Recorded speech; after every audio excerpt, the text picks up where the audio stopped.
You can apply a variety of features before you make your copies. In this example, we will demo how to make 5-color copies that are two-sided and stapled.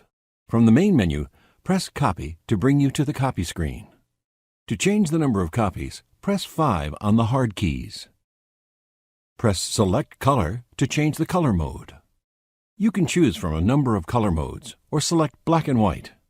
In this example, select Auto Color to have the device automatically detect whether the document is in color or black and white, and then press OK. To copy single-sided sheets to two-sided, press the two-sided button and verify that the type of two-sided copying is set to one-sided to two-sided before pressing OK. Finally, to staple the copies in the upper left-hand corner, press the Finishing button and select Staple and Collate. Press Next and verify that top left and corner are selected. Press OK to confirm and return to the copy screen. You can press the Options button to display additional features that are not listed on this screen. Use the up and down arrow button to move through more than one page of options.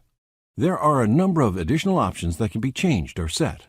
Some of these include job build and number of pages on a single sheet, adding page numbers or a watermark, emailing a job done notice to yourself, or copying the front and backside of an ID.